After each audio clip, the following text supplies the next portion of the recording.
Bien, merci. D'autres questions de la salle? On a une question. Oui, bonjour. Mehdi Abadi, j'avais une question en tant que simple citoyen et consommateur. La première, c'était de savoir si le financement des organismes certificateurs est discuté au niveau européen et notamment de savoir si vous prévoyez dans le règlement d'imposer aux États de prendre en charge ce financement ou de toujours laisser ce financement aux exploitants qui veulent recourir à l'agriculture biologique. Ça, c'était la première question. Et la deuxième question, c'était de savoir si vous discutiez aussi de la localisation du bio. Parce que moi, en tant que consommateur, par exemple, acheter du bio, je trouve ça bien, mais un bio qui a fait le tour de la planète ou qui vient de 3-4 000 km ou même de Bretagne, alors que localement, je peux avoir quelque chose, j'aimerais bien le voir apparaître dans ce label, avoir une dimension de distance, ou si vous estimez que c'est trop compliqué et que chaque État va avoir des positions divergentes. Voilà, ce sont deux questions et vous pouvez répondre celui qui veut. On va répartir les réponses. Peut-être, visiblement, M. Andrieux, sur les organismes certificateurs et leur financement. Oui, très rapidement. Sur les organismes certificateurs, chaque État a un mode de financement différent dans l'Union. Et en France, par exemple, donc, ce sont les producteurs qui participent, donc, par leurs prestations, donc, au financement de l'organisme, principalement, de l'organisme certificateur. Et ça, je dois dire, pour avoir quand même consulté bon nombre donc, de représentants professionnels, je n'ai pas rencontré donc, de revendications sur cette question-là, et au contraire, j'ai presque envie de dire, et c'est lié au contrôle, donc, d'ailleurs, dont sont demandeurs la plupart des producteurs que nous avons rencontrés, donc, il y a un effet contrôle certes, mais conseil, et le fait de participer, alors peut-être je vais me faire incendier ce soir, mais j'ai entendu ça depuis le début de ce travail-là, au financement de l'organisme certificateur rend, comment dire, une espèce d'autonomie de l'organisme certificateur. Et il y a une volonté très forte de maintenir ce type de contrôle. Donc, puisque là, c'est un débat, on en a discuté tout à l'heure avec les représentants de la FNAB et du Synabio, la Commission, c'est pas encore tranché, mais elle souhaite diminuer l'intensité des contrôles, et être plutôt sur un phénomène plus aléatoire. Et nous défendons, le Parlement, le principe que revendique d'ailleurs la profession, principalement en France, donc, d'un contrôle annuel, physique, donc, aléatoire, à minima une fois par an. Voilà. Parce que... et qui finance le bénéficiaire, l'agriculteur. Voilà, comme c'est toutes les certifications. Donc, principalement, dans tous les cas. Donc, et je vous dis, je redis ici, moi j'ai entendu de la part des producteurs la volonté de garder ce système-là. Voilà. Peut-être je suis à côté, mais et c'est bien d'ailleurs de vous entendre là-dessus, parce que peut-être qu'on est à côté, mais on est la ligne du Parlement, elle est celle-là aujourd'hui. Parce que dans d'autres États, je termine là-dessus, là où les modalités de contrôle sont différentes, et ça rejoint sur la question de la fraude dont tu faisais état à l'instant, ça laisse libre, si vous voulez, des aspects plus difficiles donc, dans la mise en œuvre des contrôles. Voilà, je ne vais pas m'étendre là-dessus. Madame Rivasi, peut-être sur la localisation du bio? Écoutez, nous, on défend le bio de proximité. Sinon, on a du biopétrole. Moi, j'appelle ça le biopétrole. Le bio qui vient d'Ukraine, le bio qui vient de très loin. Et si on veut être cohérent avec la COP21, parce que, vous voyez, il ne faut pas isoler complètement. Et j'aime bien votre question sur les pesticides. Quand même, qu'est-ce qu'on veut? On voudrait que tout le monde soit en agriculture bio. Or là, on a un problème, c'est qu'il y a beaucoup plus d'agriculture conventionnelle que du bio. Moi, je raisonne en tant qu'écolo et sur la santé. On sait l'impact des pesticides. Que dans les pesticides, en plus, il y a des perturbateurs endocriniens. Vous savez, moi, je me bagarre sur les perturbateurs endocriniens. Je veux qu'il y ait des critères. On aura les critères en juin 2016. Il a fallu se bagarrer. Il a fallu même attaquer la commission de la Cour de justice européenne parce qu'elle n'avait pas fait son boulot pour définir ce qu'est un perturbateur endocrinien. Là-dessus, les États ont attaqué, dont la Suède, le Parlement européen et des États membres. Et là, la Commission doit fournir en juin 2016 les critères des perturbateurs endocriniens. Et on pourra éliminer dans les pesticides certains pesticides, vous voyez, qui provoquent des malformations. Donc, quand même, ce qu'on veut, c'est que quand nous, on est consommateurs, parce qu'il y a les producteurs, mais les consommateurs, on veut un produit sain. On ne veut pas un produit qui empoisonne nos gamins et qui nous empoisonne nous-mêmes. Donc, après, il y a tout le problème de la mixité. Le problème de la mixité, je vous en ai parlé tout à l'heure. Est-ce que c'est compatible ou pas? Alors, tu disais, je fais des haies, etc. Mais regardez les OGM, il a fallu qu'on se bagarre. Et on a un peu gagné la bataille, puisqu'il n'y a qu'un OGM qui est autorisé en culture en Europe. Et c'est surtout en Espagne et au Portugal qui sont, vous voyez, il y a 15 000 hectares sur l'ensemble de l'Europe. Donc on est arrivé à faire en sorte à ce qu'il n'y ait pas trop de culture OGM. Mais il y a quand même plus de 60 OGM qui sont importés dans les aliments pour le bétail. Et ça, vous voyez, alors c'est pas du bio ça. Et en plus, on a un autre problème, c'est qu'il n'y a pas d'étiquetage pour la viande avec des animaux nourris avec les OGM, ni le lait, ni les œufs. Donc c'est une autre attaque qu'on est en train de faire, vous voyez, pour qu'on obtienne l'étiquetage. Pour que nous, consommateurs, on puisse acheter des œufs, sachant si est-ce qu'ils ont été, vous voyez, nourris avec des aliments à base d'OGM. Et si on veut être cohérent, il faudrait avoir une agriculture respectueuse de l'environnement, respectueuse de la santé, et en circuit court, pour éviter ces déplacements. Et si Ciolos, parce qu'il était super ce commissaire, hein, maintenant il est Premier ministre, hein, je vous signale en Roumanie, ce monsieur Ciolos, il était pour le bio, lui, et il était pour les petites exploitations. Et donc, pour répondre à votre question, ils sont quand même dans le texte, il est marqué qu'il y aura des groupements au niveau des petites exploitations pour qu'ils puissent certifier, vous voyez, parce qu'il faut encourager les petites exploitations. Sinon, on peut très vite dériver à un bio-industriel. Vous voyez, il y a le biopétrole qui vient de loin, mais il peut y avoir un bio-industriel aussi. Et donc, le problème du législateur, c'est essayer de voir dans tous ces États membres qui ont des pratiques différentes, qui ont des cahiers de charges différents, comment on peut harmoniser pour développer le bio. Parce qu'il ne faut pas que le bio devienne une niche. Vous voyez la commission, quand on parlait des résidus, la commission dit, si vous dépassez un certain seuil, on prend le seuil d'ailleurs de la nourriture pour bébé, eh bien vous serez déclassé. Et là, les agriculteurs en bio disent, oulala, non, parce que si on est déclassé, eh bien tout l'argent qu'on a mis, tout l'investissement, toute l'énergie renouvelable qu'on a mis, ça sera foutu. Et qu'en plus, on n'est pas à l'abri d'une contamination qui vient de l'extérieur. Mais ce qu'on demande, c'est le principe pollueur-payeur. Parce qu'il est anormal qu'un agriculteur en bio qui a toute une méthode, qui a toute une pratique, il se fait contaminer par des OGM et des pesticides, et c'est lui qui est victime. Donc vous voyez qu'on dit, eh ben, les résidus de pesticides, on accepte un certain niveau, un seuil bas, hein, mais qu'il faut absolument mettre le principe pollueur-payeur. Et qu'on mette un fonds, et que ce fonds, eh ben, il soit vis-à-vis des industriels qui produisent des pesticides. Oui, il faut s'orienter là-dessus. Alors c'est vrai que c'est un combat. Hein. C'est un combat difficile.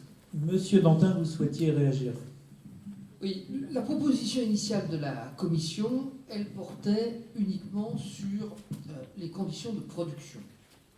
Le travail parlementaire a ajouté un certain nombre d'éléments sur la chaîne, en créant des règles concernant la transformation, l'emballage, la distribution des produits bio. Mais nous n'avons pas réglé, et nous n'avons pas posé, pour dire vrai, la question du kilométrage de vente. Par contre, en se posant la question des conditions de production, on a, dans le texte, fixé des limites à l'approvisionnement de l'exploitation agricole.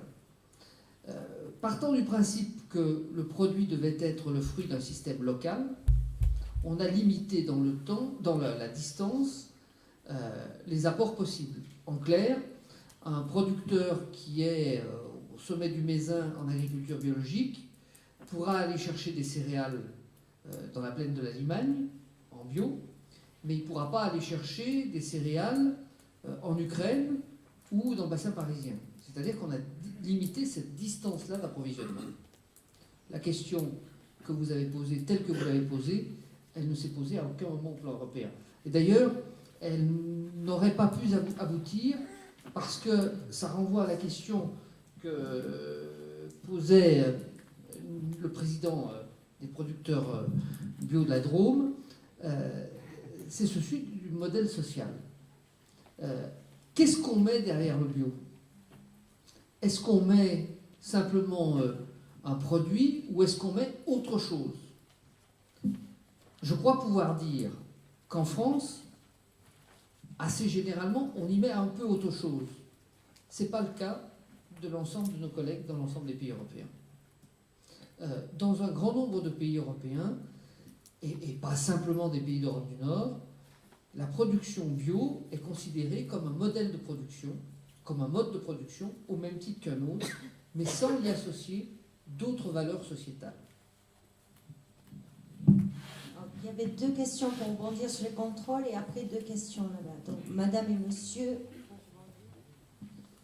Donc, Linda, j'élève des produits en bio dans la Haute-Vallée d'Ardèche et je suis aussi vice-présidente d'Agribu Ardèche. Donc, moi, j'avais 2 questions. Une question sur les contrôles. C'est pour rebondir sur ce que vous venez de dire. Donc, la Commission veut basculer les contrôles bio sur les contrôles officiels des denrées alimentaires et ainsi mettre fin au contrôle annuel pour passer à des contrôles basés uniquement sur les analyses de risque. Donc j'ai cru comprendre votre position sur le sujet, mais qu'allez-vous faire pour contrer la Commission qui se bat bec et ongle pour faire passer ça? Et la deuxième question liée aussi à votre intervention, dans la directive OGM de l'Union européenne, seules les technologies de transgénèse sont retenues. Le Parlement va-t-il se battre pour que les CMS soient interdits? Donc je vous laisse expliquer les CMS. Oui, comment, jusqu'où, sinon pourquoi? Oui, donc moi aussi c'est pour le contrôle. Donc, oui, Christian Blas, retraité de la formation en culture maraîchère bio, en Belgique. Oui, donc on est un peu européen ici aussi. Hein. Voilà, donc ma question est de savoir si ça peut rentrer dans le projet d'essayer d'équilibrer les frais de terres agricoles bio avec les terres non conventionnelles. C'est-à-dire, je m'explique. Moi, quand j'étais culture maraîchère bio, il fallait payer cher et vilain à l'hectare le prix de la certification. Je voudrais savoir, moi, si les agriculteurs ou les cultures maraîchères traditionnelles sont-elles aussi soumises à des contrôles et à des frais pour pouvoir exploiter leur culture maraîchère conventionnelle. Monsieur Andrieux, visiblement, vous avez été très attentif. Non, sur la question de la Commission, et ça rejoint une question qui a été posée également tout à l'heure, sur les trilogues, aujourd'hui, je le redis, de façon très simple, les co-législateurs, c'est le Conseil et le Parlement. Donc vous savez qu'effectivement, la Commission, a priori, même si elle est là pour... Elle n'a pas de rôle d'intervenir sur l'opportunité politique des textes en question. Elle intervient sur elle est là pour faciliter, elle est là, son devoir, c'est d'être facilitatrice de l'accord de compromis entre le Conseil et le Parlement. Alors ça, c'est de la théorie, j'entends bien, mais c'est son rôle.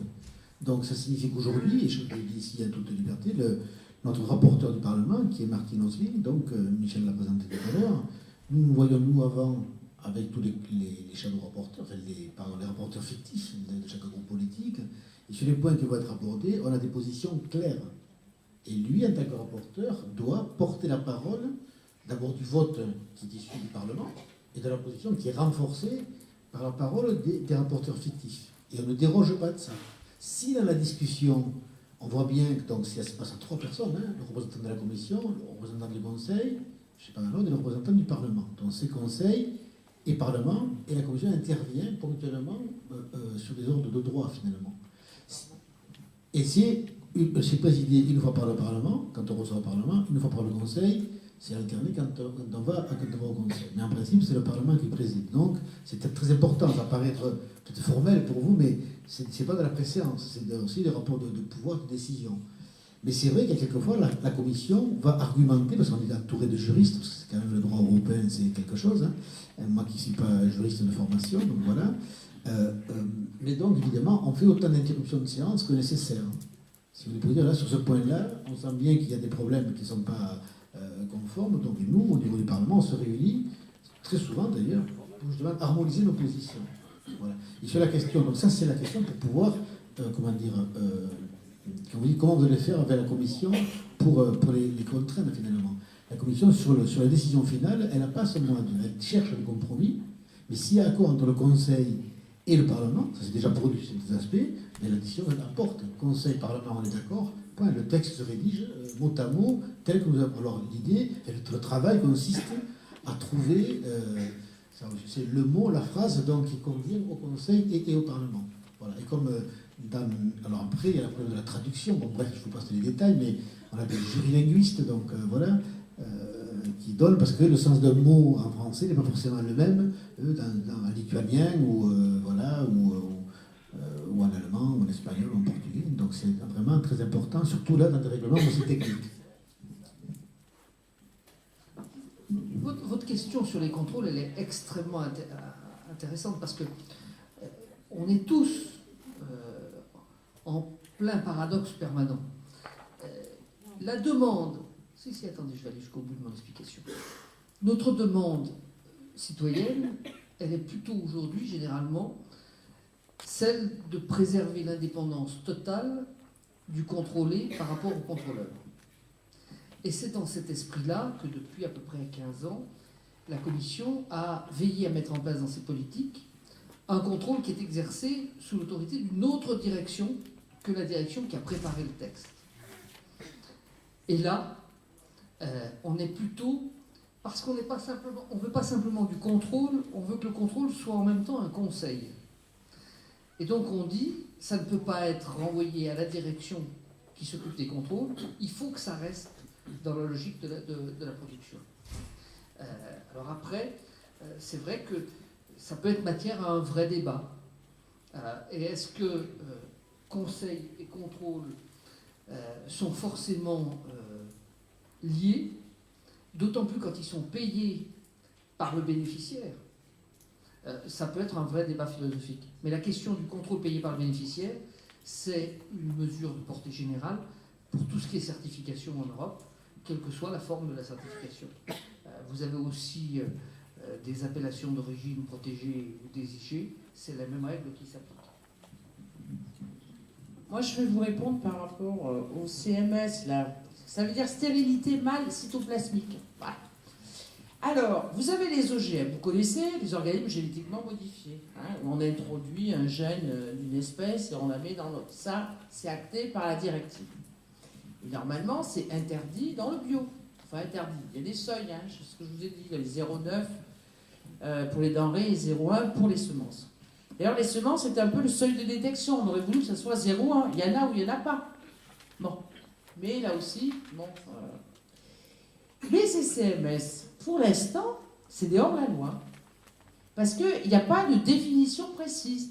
Alors, c'est des espèces d'OGM, vous voyez, où il y a une technique particulière qui sont employées par les semenciers. Et ce que le Parlement veut, c'est de les éliminer aussi du bio. Mais là-dessus, il va falloir que tenir bon. Parce que comme il n'y a pas un statut particulier au niveau de ces CMS, eh bien, certains les utilisent. Et notamment au niveau des choux, eh bien, il y a certaines semences qui proviennent de ça. Et donc, j'espère que là, le Parlement tiendra bon pour dire on exclut les OGM, mais on exclut aussi les CMS. Et puis, il y a un gros débat parce que vous avez des semences comme ça qui sont tolérantes au Roundup.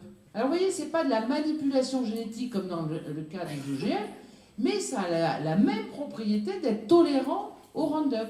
Ce qui fait que et la production conventionnelle fait qu'on met encore plus de pesticides. Et Monsanto est content. Hein? Donc, vous voyez, parce que ça évolue, la technique. Hein? Donc, et sans arrêt, on est un peu en retard d'un métro par rapport à l'utilisation qui est faite par les semenciers qui veulent absolument utiliser des semences très standardisées avec des... Alors, c'est pas des... C'est des espèces de manipulations techniques sur les semences. Bien, d'autres questions? Oui,